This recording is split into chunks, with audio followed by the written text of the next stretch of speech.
아멘. 감사합니다. 아주 이사야 43장 귀한 찬양을 해주셨습니다. 웅장한 찬양을 해주신 우리 찬양대에게 감사를 드립니다.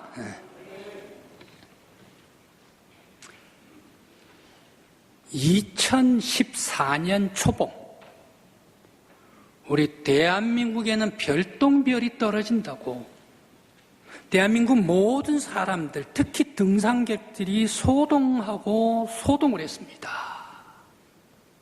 그래서 이 유성이 떨어지는데 나는 수원에서 봤단 말이야. 난 대전에서 봤다. 그리고 나는 이 전주에서 봤다. 라고 얘기를 하는 사람들이 많이 있었습니다. 그래 결국 이 하늘에서 떨어지는 별 유성이 어디에서 떨어졌나? 진주에서 떨어졌습니다. 진주시 대곡면 당목리 파프리카 비닐 하우스에 9.3kg짜리가 떨어졌습니다. 3월 10일입니다. 이후는 4kg짜리 무게가 진주시 미천면 오방리 중촌마을에 떨어졌습니다. 3호는 제일 작은 420g짜리 운석이 똑같은 날 미천면 오방리의 밭에 떨어졌습니다. 네 번째 마지막 운석은 지편면 도고리 역시 진주시입니다.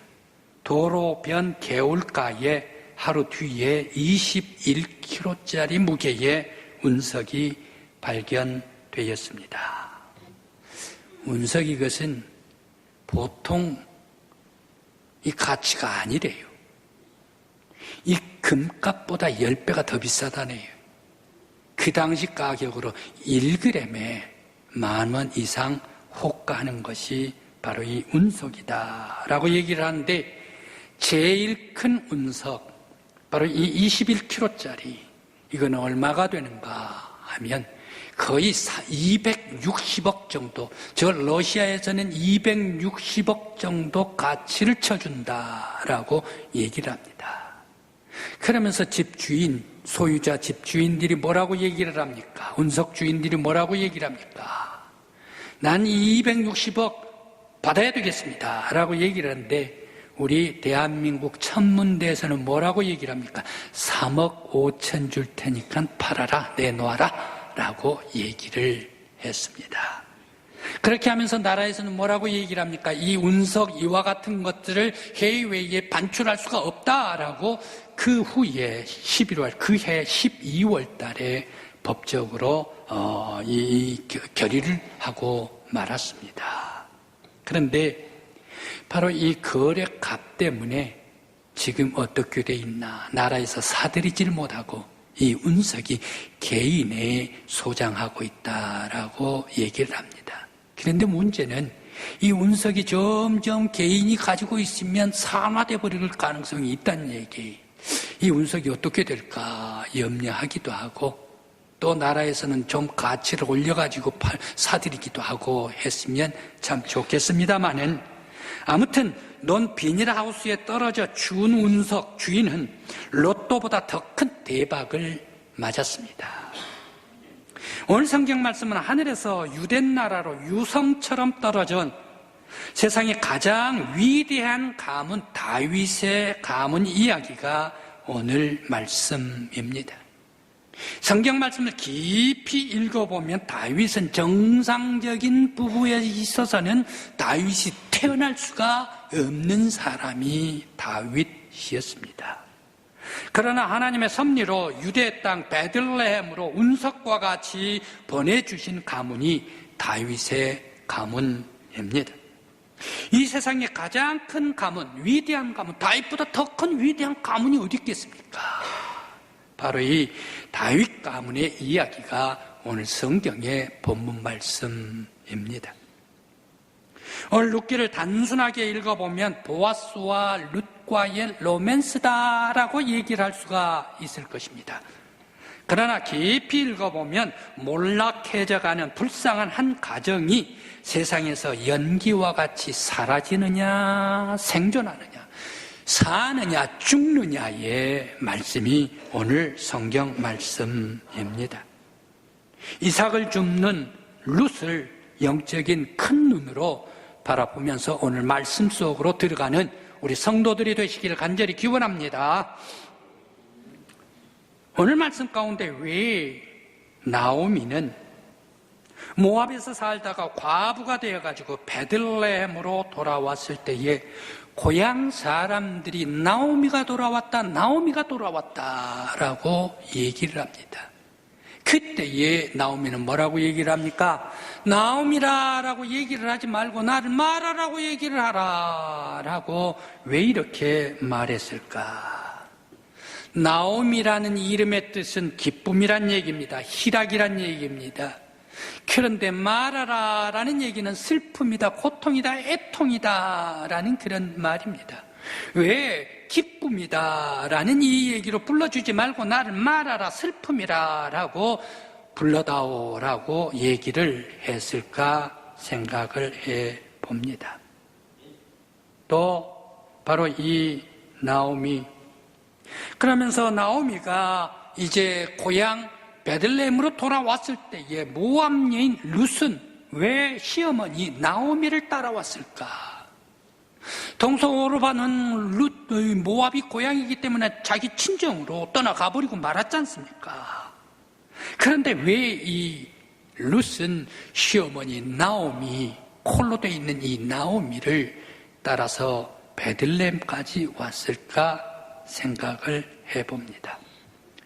먼저 기쁨이라고 부르지 말고 슬픔이라 불러달라라고 말한 것은 내가 모압으로 가가지고 내 남편 엘리멜렉도 죽어버렸다.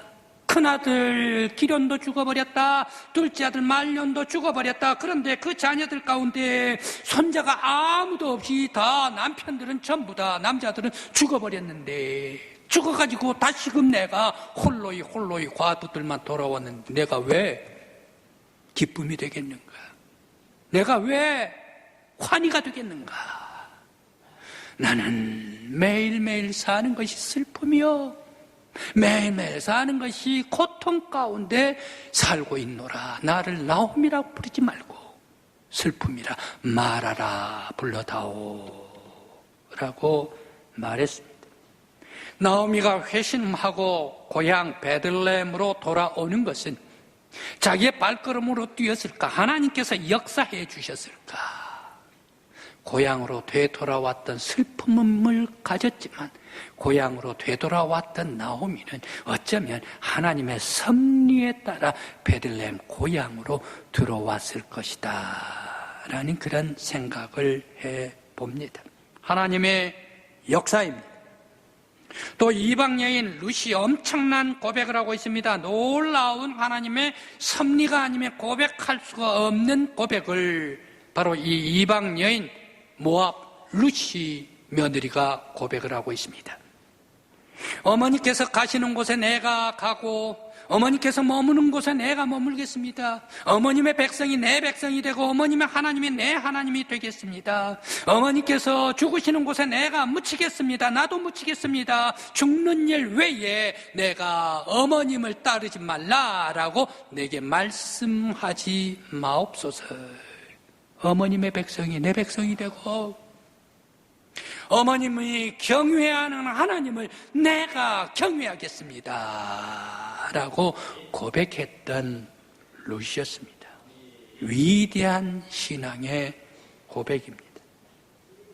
바로 이 시어머니 나오미의 신앙이 짧게 같이 살았던 이 며느리 룻에게 전수되었고 이 착한 룻도 어머님의 신앙을 본받아가지고 하나님을 섬기러 같이 따라왔던 룻이었다라는 말씀입니다.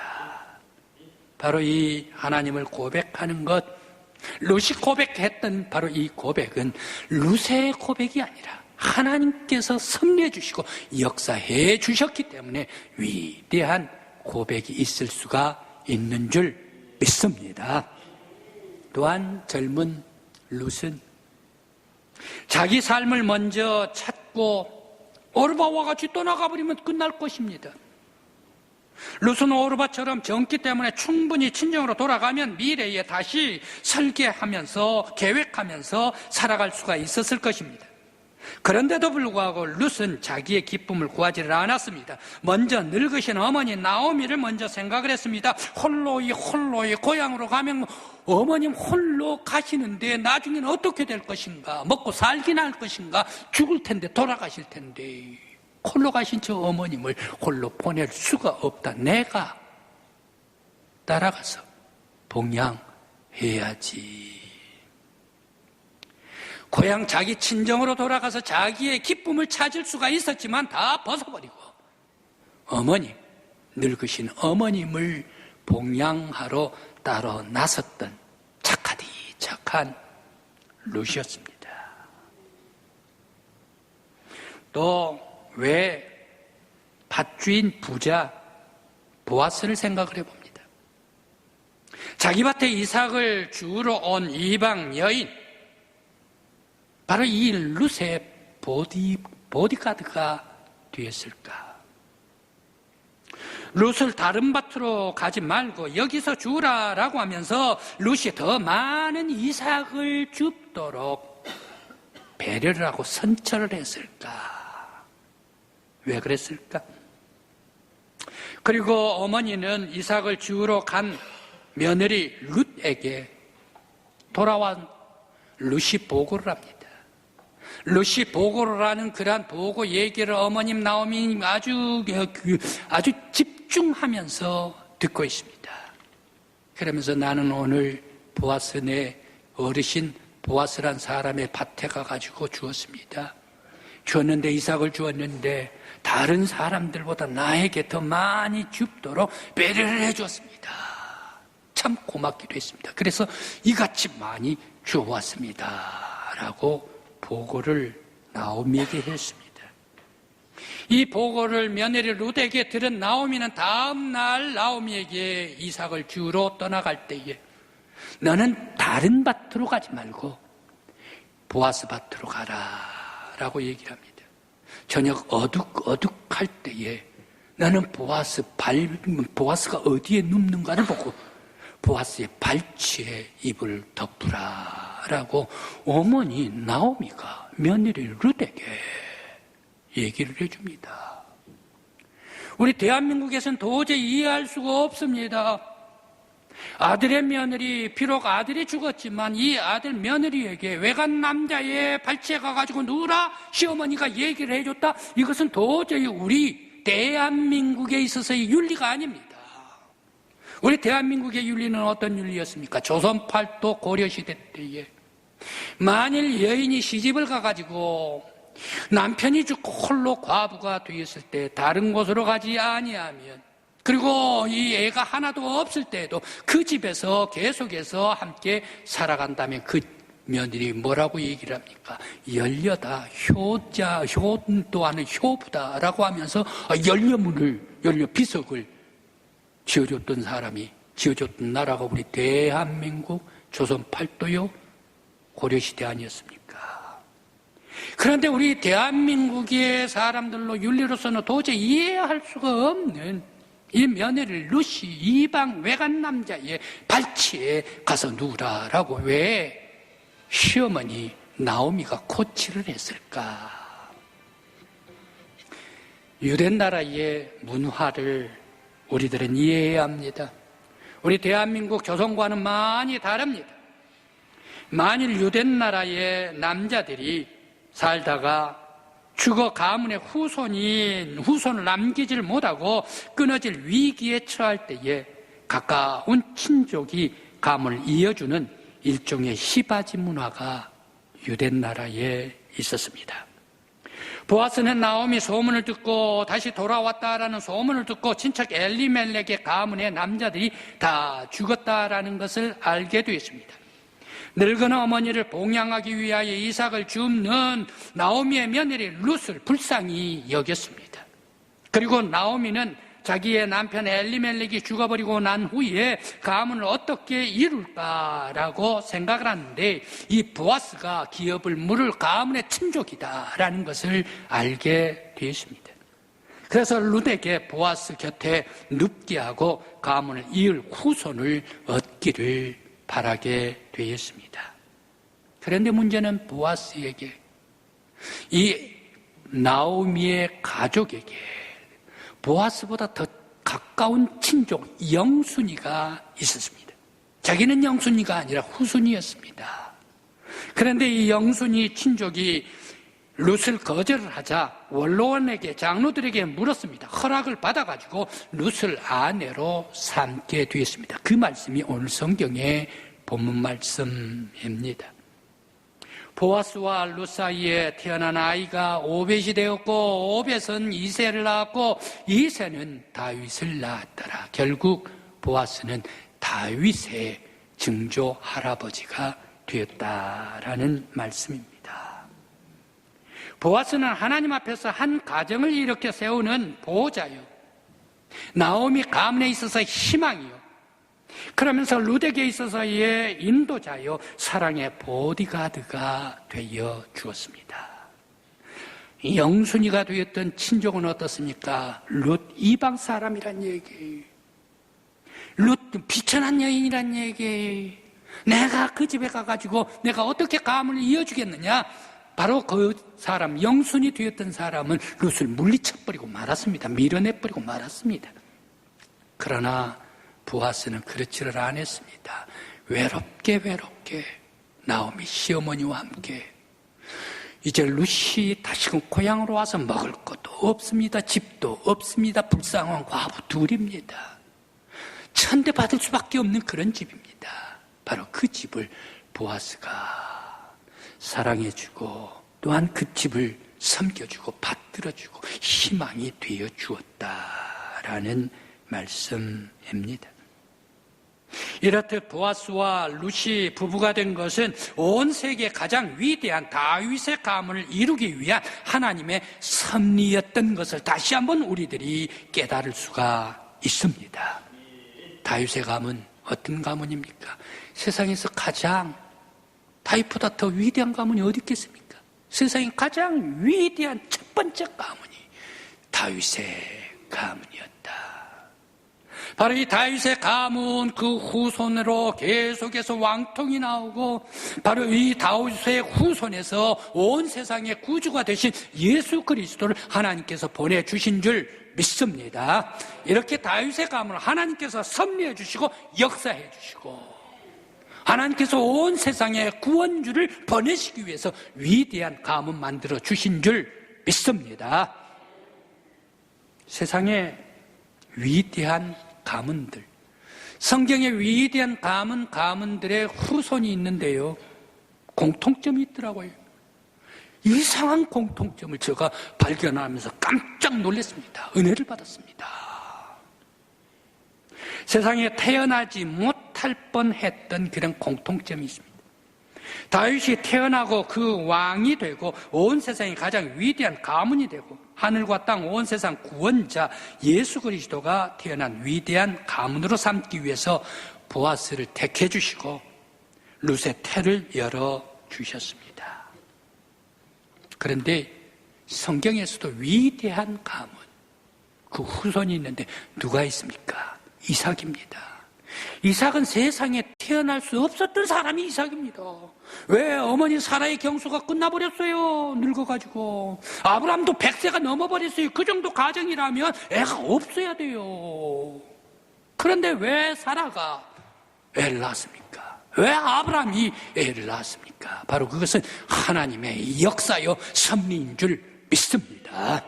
그렇게 해서 이 이삭으로 말미암아 하나님의 나라의 씨를 뿌릴 수 있도록 세워주시고 역사해 주셨다라는 말씀입니다.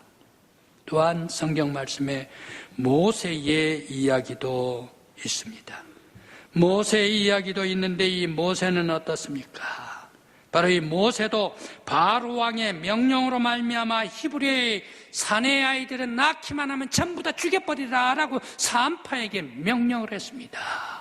딸내미들은 다 놔두고 아들들은 전부 다 죽여버리라 라고 얘기를 했지 않습니까? 그런데 이 모세를 살리려고 그렇게 무진무진 애를 썼습니다. 석 달간 숨겨가지고 애를 키워놨는데 딸내미들하고 그리고 아들들하고 어렸을 때부터 힘이 다른가 봐요. 애 울음소리가 있는데 애들 남자아이들은 힘차가지고 담 너머까지 우는 소리가 들렸던 모양이에요. 더 이상 감출 수가 없어가지고 발에다가 역청을 묻혀가지고 나일 강에다가 뛰었습니다. 마침 바로 딸 공주가 바로 이 바구니를 들었지 않습니까? 아이가 있으니까 이 아이 물에서 건졌다 해가지고 모세다라고 이름을 붙이고 궁궐에서 40년 동안 자라게 했지 않습니까? 이 이스라엘의 위대한 지도자 되었던 모세, 그는 태어나기는 태어났지만 어렸을 때 죽어야 할 사람입니다.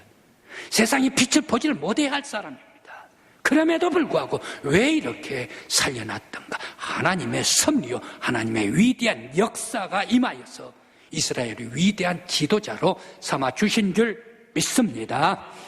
또한 사무엘입니다. 사무엘도 태어나지 못할 사람입니다.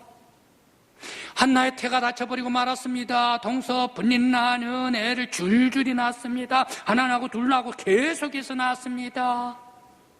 그런데 이 한나는 애를 낳지를 못하니까 얼마나 마음이 안타깝습니까? 화도 나고. 그래서 하나님의 성전에 나가가지고 실로 성전에 가서 하나님 앞에 기도를 했습니다. 원망하면서 왜 나에게는 하나님께서 주시지 않습니까? 자녀를 주십시오 라고 울면서 성령에 취해가지고 기도할 때에 하나님께서 한나의 태문을 열어주셨습니다. 잉태하고 아들을 낳았을 때에 사무엘을 허락해 주셨습니다. 사무엘, 이스라엘 나라를 세우는 위대한 제사장이요 예언자요 군대 장관을 보내주셨다라는 말씀입니다. 이 모든 것도 하나님의 섭리였습니다. 위대한 하나님의 사람들이지만 그들은 세상에 태어나지 못할 뻔했던 사람들이 하나님의 섭리로 말미암아 태어나서 하나님 나라의 계승자가 되었고 하나님 나라를 세우는 사람이 되었고 하나님 나라의 수호자가 되었습니다. 룻에게 오벳을 낳고 오벳은 이새를 낳고 이새는 다윗을 낳고 정상적인 부부의 가정이었었더라면 다윗이 세상에 날 수가 없었습니다. 그러나 하나님의 놀라운 섭리로 위대한 다윗의 가문을 주셨고 이 다윗의 가문 속에서 온 세상의 구원자 예수 그리스도를 보내주신 줄 믿습니다. 하나님의 섭리와 하나님의 모든 역사에 영광 돌리면서 그 은혜에 감사하는 우리 모든 성도들 되시길 간절히 기원합니다. 미국에 명문 가문이 있답니다. 그 사람은 조나단 에드워드입니다. 이 조나단 에드워드는 1750년경에 저 영국에서 미국의 매사추세츠 노스템프턴으로 이주를 해왔습니다. 그러면서 그곳에서 교회를 맡으면서 목회자 부부로 섬기며 목회 활동을 했습니다.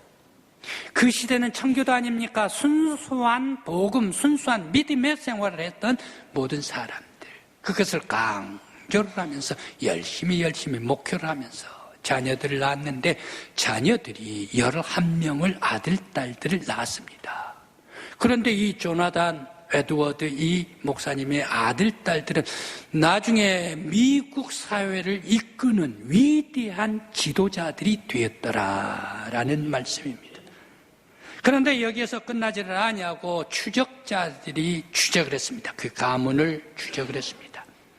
8대를 계속해서 추적을 했는데 265년간 8대를 추적을 했는데 그 조나단 에드워드 가문에서 부통령이 1명, 그리고 주지사가 3명, 대학 총장이 13명, 광역시장이 3명, 장관, 차관이 82명, 변호사가 149명, 판사가 48명, 목사가 116명, 의사가 68명, 교수가 65명, 그리고 사업가가 75명, 발명가가 25명이나 태어난 훌륭한 가문이 조나단 에드워드 가문으로 미국에서도 가장 위대한 가문이라고 추앙받는 가문이 되었습니다. 왜 이렇게 최고의 명문 가문이 되었을까? 그 비결이 무엇일까? 조나단 에드워드는 독실한 청교도의 신앙을 가졌습니다. 신앙이 기초가 됐습니다.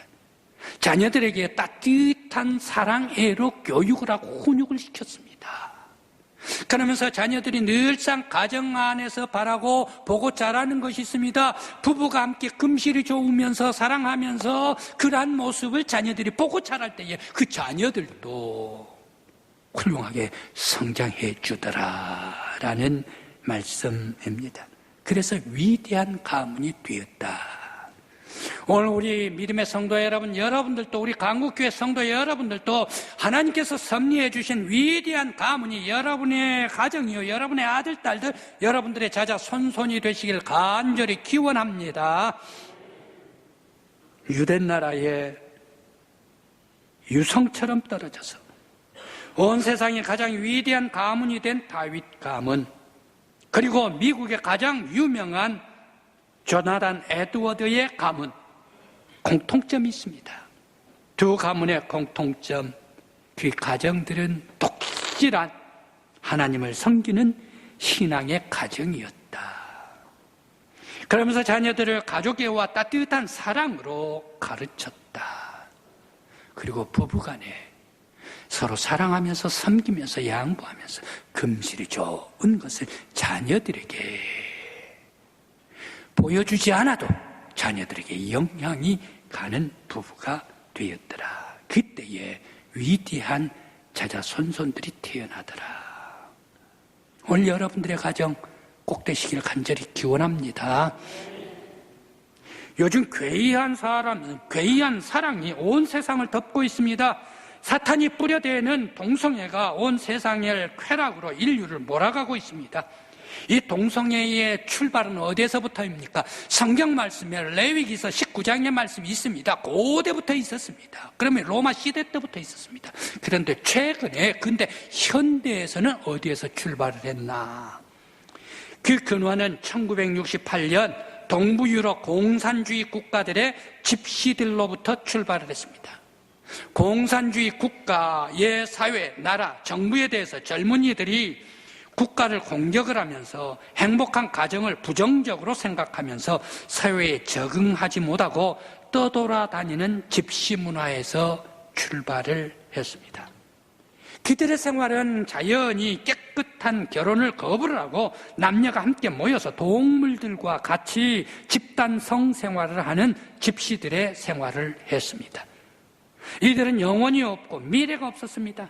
육체와 성을 자기 감정에 따라 발산하면서 동성애를 그럴 자유를 억압하지 말라. 난 동성애를 했든지 아니든지 간에 나를 억압하지 말라. 나의 자연, 내가 감정대로 나간다 라고 이렇게 활동을 하면서 외쳤던 사람이었습니다.